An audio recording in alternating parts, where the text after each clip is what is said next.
Some people don't need to say they missed you. You can hear it in the way they breathe your name. I thought I'd moved on, until she looked at me and said, I knew you'd come back to me eventually. And in that moment, every year apart suddenly made sense. The road back home always feels longer when you're returning with memories instead of plans. I hadn't been here in years, maybe too many. The kind of years that change a man, that smooth out his rough edges, and yet somehow make the heart more fragile. The sun was setting low over the coastal town, spilling gold across the rooftops and the sea beyond. The same sea that used to echo our laughter on summer nights now looked quieter, older, just like me. As I drove past the harbor, I caught sight of the cafe where she used to sit by the window, reading, waiting. The chairs were still there, the same lace curtains fluttering in the breeze. For a heartbeat, I almost saw her, head tilted slightly, her reading glasses resting low on her nose, that half smile she used to give when she caught me watching her. The memory hit harder than I expected. I gripped the steering wheel, trying to shake it off. I wasn't here for her. That's what I told myself. But as the evening light deepened, I found myself driving toward the old part of town, the place where her house stood, just beyond the bend where the road met the cliffs. The air smelled of salt and pine, the same mix I'd grown up with. It carried something familiar, something I thought I'd left behind. When I saw her house, I slowed down without meaning to. The ivy had climbed higher on the porch. A few wind chimes swayed softly, catching the breeze. And there, through the open curtains, was the faint, golden glow of a lamp. Someone was home. I sat there for a moment, engine idling, heart restless. The years between us felt like waves. They had carried us far apart, and yet somehow they had brought me right back to her shore. I remember the last time I'd stood at that door, her voice calm but trembling, telling me I had to go chase my future. And me, too proud to say I didn't want a future without her in it. Now I was back, not as the boy who left, but as the man who finally understood what he had lost. The night deepened, and the streetlights flickered on one by one. I turned the car off and sat there, listening to the distant sound of waves breaking against the rocks. For a long while, I said nothing. I didn't move. I just watched the light in her window, steady, warm, alive, and wondered if she ever looked out, hoping to see me again. Then, just as I was about to leave, a shadow moved inside the house. A silhouette crossed the window, familiar, graceful, unhurried. My breath caught. It couldn't be, and yet it was. She was still here. And for the first time in years, it felt like maybe I was too. The library wasn't where I expected to find her. I'd only gone in to pass the time, to escape the drizzle that had started falling over the town. The place hadn't changed much. The same scent of old paper and varnished wood, the same quiet hum that always made it feel like stepping into another world. I was tracing my fingers over the spines of old poetry books when I heard it, a soft laugh, low and familiar. My chest tightened instantly. It couldn't be her. Not here. Not like this. But then I turned the corner of the aisle and saw her. She was standing by the front desk, holding a stack of returned books, her glasses slipping slightly down her nose. Her hair, once deep chestnut, now carried elegant streaks of silver that caught the light like soft threads of moonlight. Time had touched her gently, not stealing her beauty, but deepening it. She looked settled, content. Yet, when she smiled at someone across the room, that same warmth I'd fallen for years ago flickered across her face, untouched by time. I stood there longer than I should have, watching her. My pulse was unsteady. For a second, I considered walking away, pretending I hadn't seen her, letting the years between us stay intact. But then, as if drawn by some quiet pull, I took a step forward. The wooden floor creaked softly beneath my shoes. She looked up. Her eyes found me instantly. And in that single glance, everything, the distance, the silence, the years, seemed to vanish. We just stood there, two people caught between past and present. Her expression shifted, surprise first, then something gentler, something almost like relief. Slowly, she set the books down, brushed a strand of hair from her cheek, and walked toward me. I couldn't speak. My throat felt dry, my heart louder than the rain outside. When she stopped in front of me, close enough that I could smell the faint jasmine of her perfume, she tilted her head slightly, the same way she used to when she wanted me to tell the truth. And then she said it. I knew you'd come back to me eventually. Her voice was soft but steady, the kind that could still undo me with a single sentence.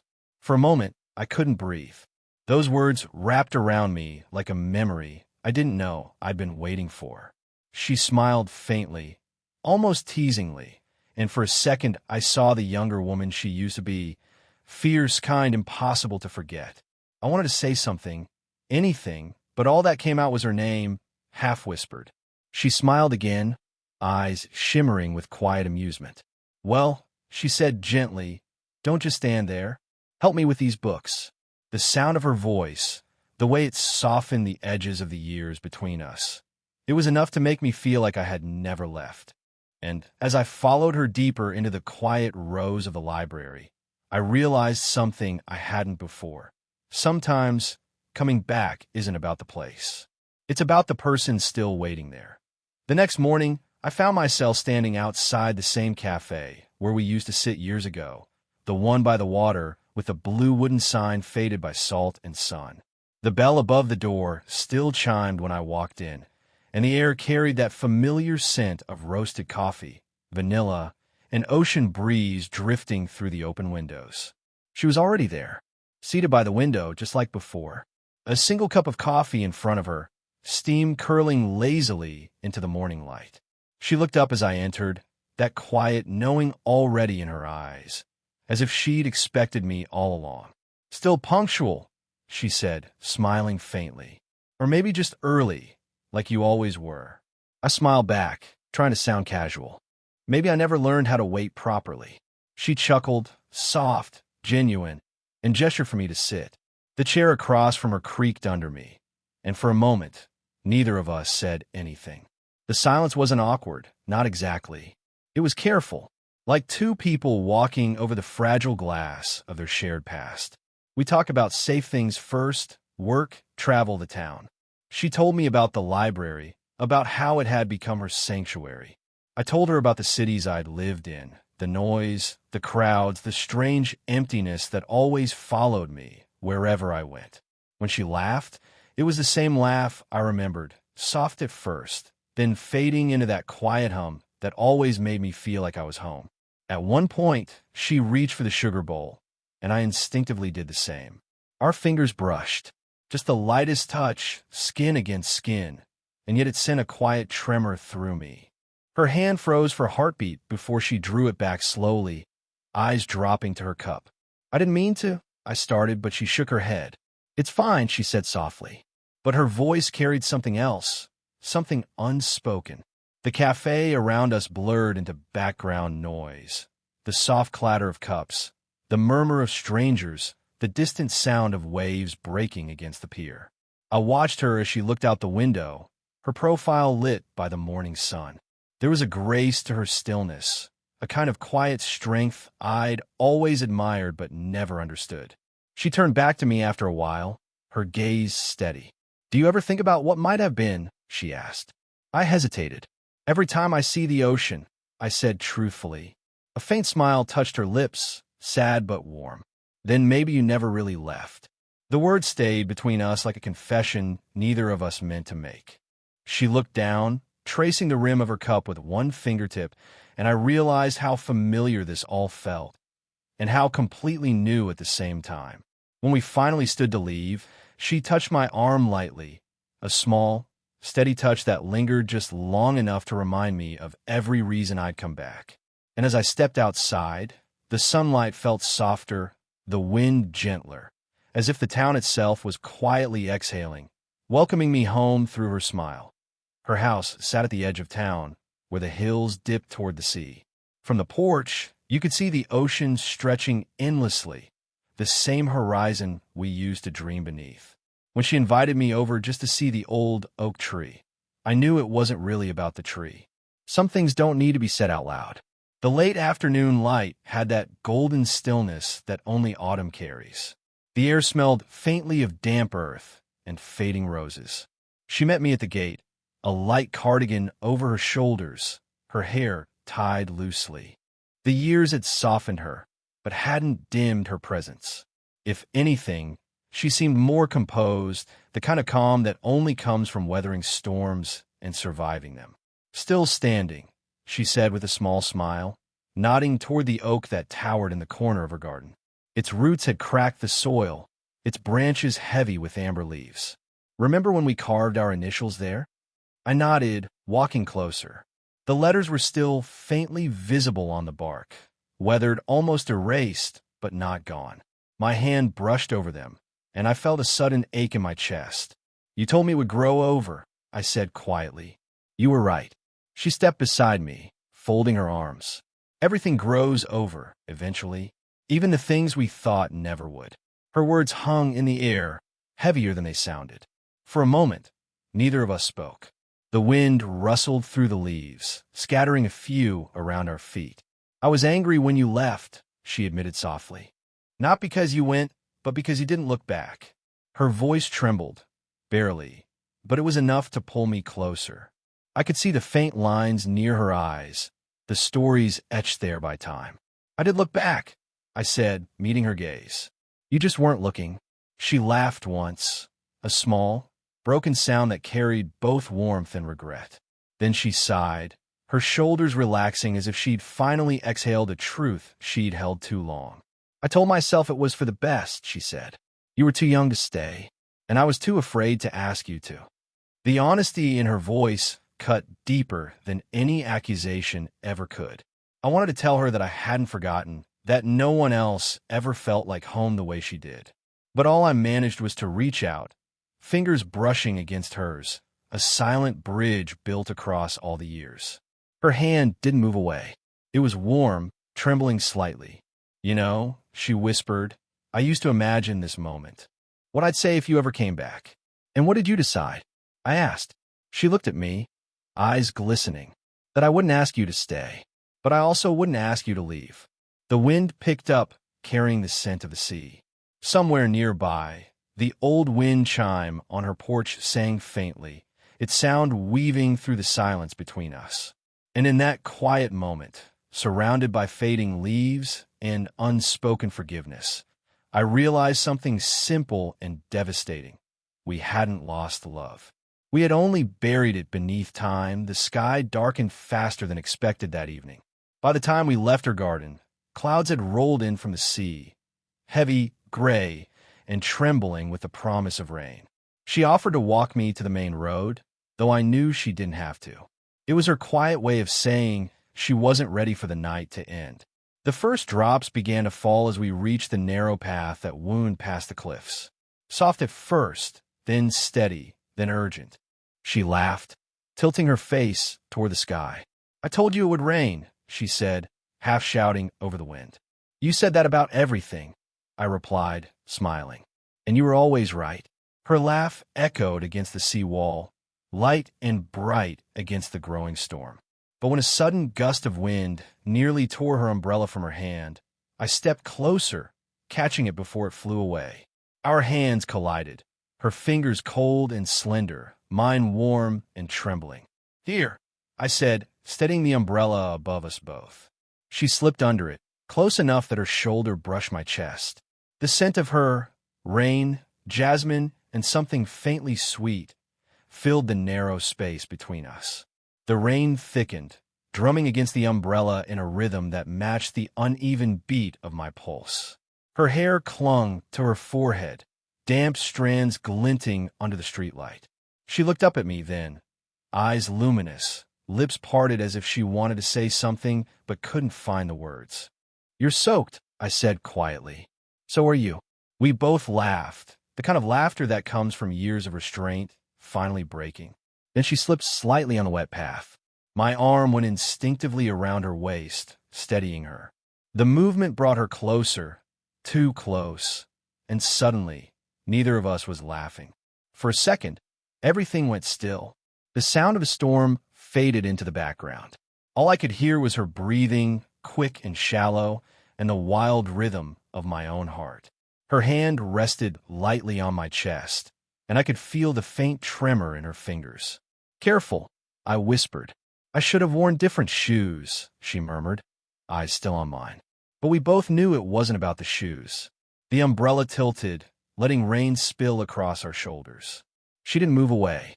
Her eyes searched mine, curious, uncertain, alive with something that had been buried too long. The world around us blurred into mist and water. A drop of rain slid down her cheek. Without thinking, I reached up and brushed it away with my thumb. Her breath caught, a soft, fragile sound. My hand lingered longer than it should have. I missed this, she whispered finally, her voice barely audible. The words felt like lightning in my chest, sudden, brilliant, undeniable. I wanted to tell her I had too.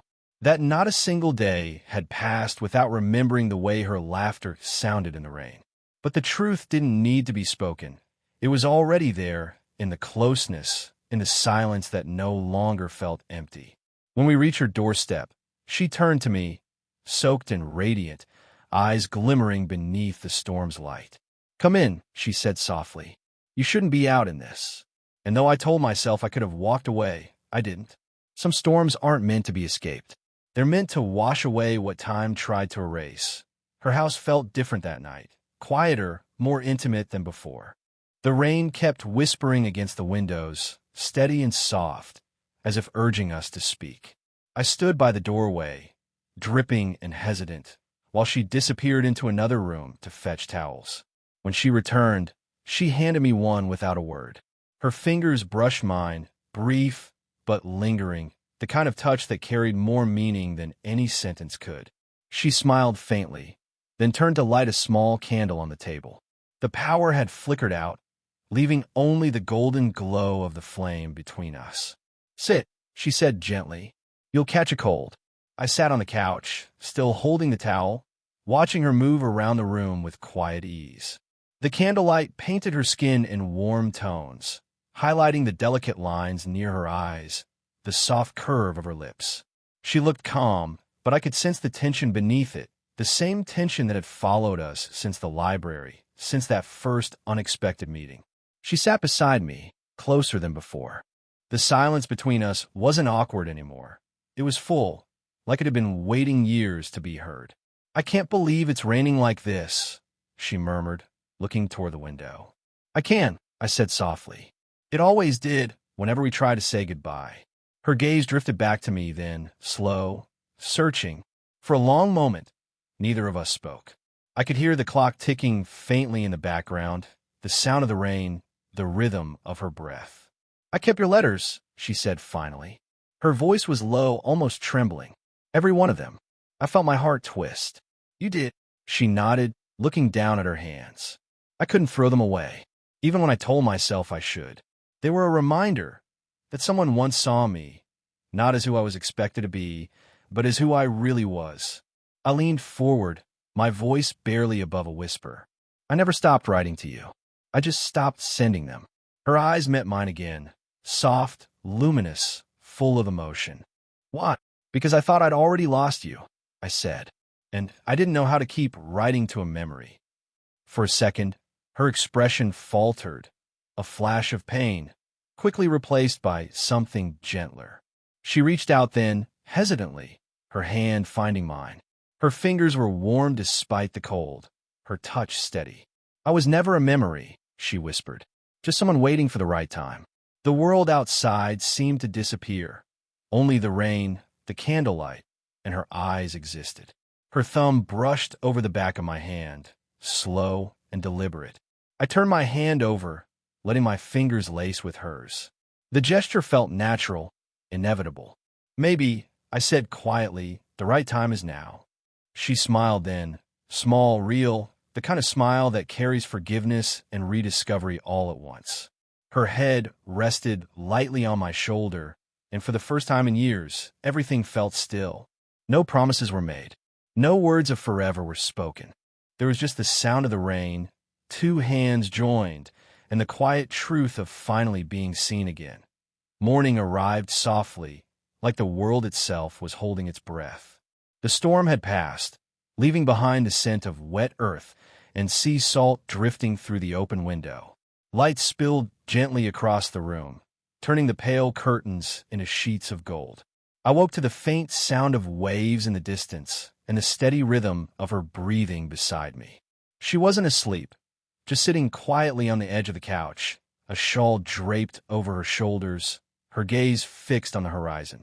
The candle from a night before had burned out, leaving only a wisp of smoke that curled lazily into the light. For a moment, I simply watched her, the way the sunlight brushed over her hair, the way she held her cup of tea between both hands like it was something precious. There was peace in her stillness, a kind of grace that comes only after years of waiting, forgiving, and finally understanding. When she noticed I was awake, she turned and smiled.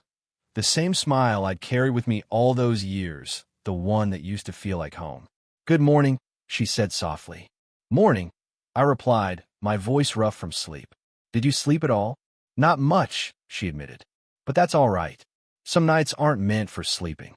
I sat up, pulling the blanket from my shoulders. "You've always said that," I murmured. She smiled faintly, her eyes never leaving the window. "Maybe because it's true." Outside, the sky was a watercolor of soft pinks and blues, the kind that only happens after a storm. It felt symbolic somehow, like the world had been washed clean, like everything broken had quietly rearranged itself. She turned toward me again, her expression calm but filled with something deep, something unspoken. "You know," she said, "I used to imagine this moment, the quiet after all the noise. I didn't know if it would ever come." I looked at her, trying to find the right words. "I didn't know I'd be brave enough to face it," I said honestly. Her hand found mine on the couch cushion, fingers curling gently around my own. The touch was simple, grounding, yet it carried the weight of years, the promise of everything unspoken. "I knew you'd come back to me eventually," she whispered. Her tone wasn't triumphant or teasing this time. It was tender, almost fragile. I smiled, feeling something inside me settle at last. "And I think I finally understand why," I said quietly. "Because I never really left. Not here." I touched my chest lightly, over my heart. She nodded, her eyes glistening. "Then maybe it's time we stop running from the past and start walking toward whatever comes next." The light shifted again, spilling over her face, illuminating the lines of time and love that marked it. To me, she had never looked more beautiful. I leaned back, watching her sip her tea, the sea shimmering beyond the window. Everything around us felt still, no more regret, no more distance. Just the simple, steady rhythm of two people who had finally found their way back. And as the sun rose higher, flooding the room with warmth, I realized that love isn't always about grand beginnings. Sometimes it's about coming home to the same place, the same person, and realizing the heart never really left at all.